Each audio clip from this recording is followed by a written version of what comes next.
В эфире новости спорта. Здравствуйте. УЕФА предложит европейским футбольным ассоциациям перенести чемпионат Европы 2020 года в связи с распространением коронавируса. Обсуждение данного вопроса пройдет сегодня в рамках видеоконференции, участие в которой примут представители всех 55 ассоциаций, входящих в состав организации. Сообщается, что УЕФА рассматривает возможность переноса турнира на зимний период времени 2020 года, либо же на лето 2021. Напомню, чемпионат Европы по плану должен был пройти в 12 европейских городах с 12 июня по 12 июля этого года. Из российских городов матчи турнира примет Санкт-Петербург. Там пройдут 3 игры групповой стадии и 1 четвертьфинальная встреча. Футболисты московского «Локомотива» выиграли у Ростова в гостевом матче 22-го тура Тинькофф российской премьер-лиги. Встреча завершилась со счетом 3-1. В составе железнодорожников результативные удары нанесли Рифат Джемалетдинов и Гжегош Крыховьяк. Также мяч в свои ворота отправил вратарь хозяев поля Сергей Письяков. Единственный гол ростовчан забил Ивелин Попов. Благодаря этой победе «Локомотив» поднялся на вторую строчку турнирной таблицы чемпионата. На счету команды 41 очко. Ростов идет на 4-й позиции, имея в активе 38 пунктов. В следующем туре «Локомотив» на своем поле сыграет с Оренбургом, а Ростов на выезде встретится с Сочи.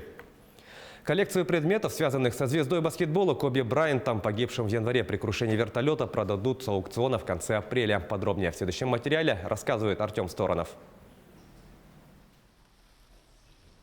Десятки вещей, связанных с погибшим в январе баскетболистом Коби Брайантом, будут проданы с аукциона в следующем месяце. Все предметы были предоставлены частным коллекционерам из штата Кентукки. Один из главных лотов – спортивная форма команды Лос-Анджелес Лейкерс, в которую Коби был одет во время финальной игры НБА 1999-2000 годов. За нее организаторы надеются выручить 10-20 тысяч долларов.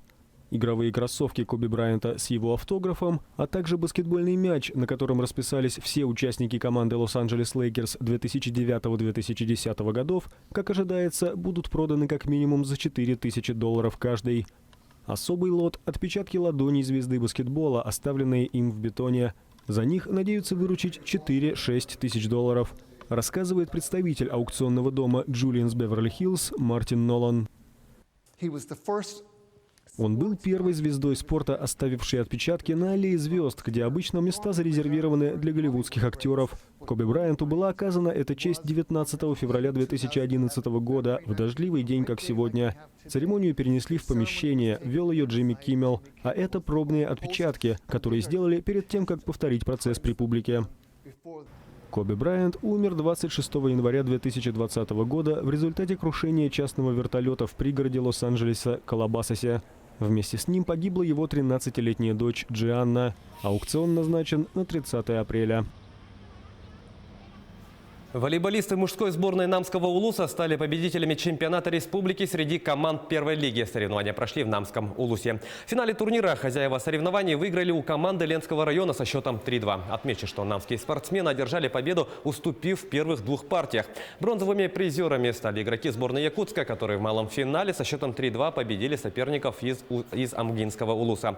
Среди женских команд победу праздновали амгинские волейболистки, переигравшие в борьбе за золото команду Мирнинского района со счетом 3-1. Обладательницами бронзовых наград стали представительницы Усть-Алданского Улуса, победившие в бронзовом финале команду «Дети Азии» со счетом 3-0.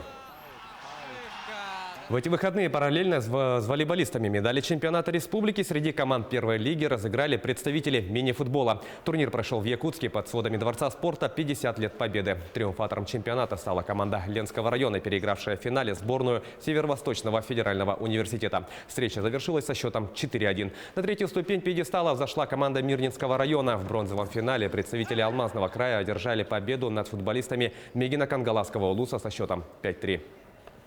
К этому часу это все спортивные новости. Мы продолжаем следить за событиями в жизни российского и мирового спорта.